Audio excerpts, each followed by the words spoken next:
The White Salmon is it's an incredibly unique river. We're flowing through a tight basalt canyon, so you get this amazing feeling of being in a deep canyon in wilderness. You can't see any roads, you can't see anything around you, and you just have this sense of like being down and in the experience. And it's classic Northwest. If you want to see what the Northwest is like, you have basalt canyons, lush vegetation, glacier water we're paddling on.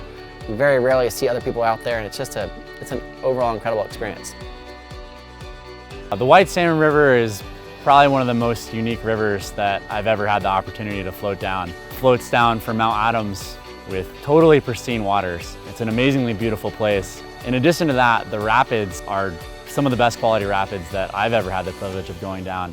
They come at you one right after another, so it's a very continuous river.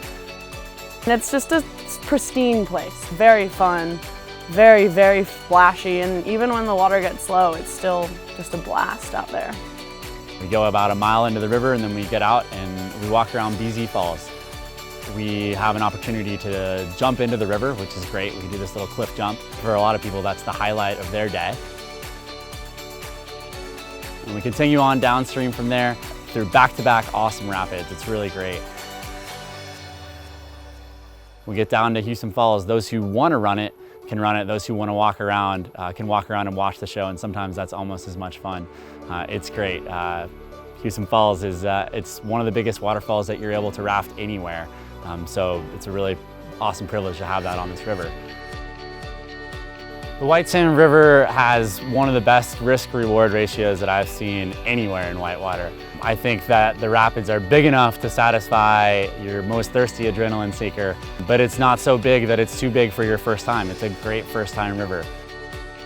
We'll take kids 10 years old and up rafting on the White Salmon. It's a great river for everyone. As we get people who come to visit us from other rivers going, oh, there was this rapid or that rapid, and White Salmon, we're like, yeah, we have those every couple of minutes.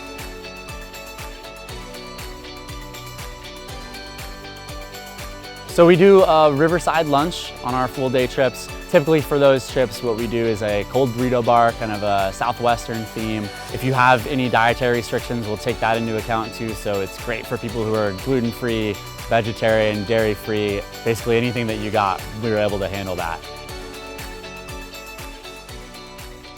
For 100 years, there was a 3-mile-long lake on the White Salmon. So for years, we would end our trips paddling out in that lake. In 2011, they blew a hole in the dam that formed that lake and they drained the entire lake. So we float down through all those rapids that were underwater for 100 years, waterfalls flowing in from the sides, into a section that we call the Narrows, which I think is the most beautiful section on the whole river. People are just blown away. Like they realize when they're in there that it's something special and it's something unique. And we didn't used to be able to do it, but now that the dam's gone, it's there and it's runnable, and we're able to make an all-day trip that's hands down the best all-day trip that you can do in the summertime in this country. Super narrow, beautiful steep walls, green on the outside, turquoise water. It's like one of the most beautiful stretches of the river I've ever seen. And we get down to a rapid called Steelhead Falls, where we actually get out and go for another little hike and walk around, taking in all the scenery around us. Then once we're done with that, a little bit more whitewater, and we float our way all the way to the mouth of the White Salmon and into the Columbia River. You round a bend, and then all of a sudden you see across, you see Hood River, you see Mount Hood, and sometimes we'll even go into the Columbia and you get this gorgeous view of the Columbia Gorge. It's just such an awesome way to end your trip and to do the White Salmon all the way to its end. It's pretty incredible.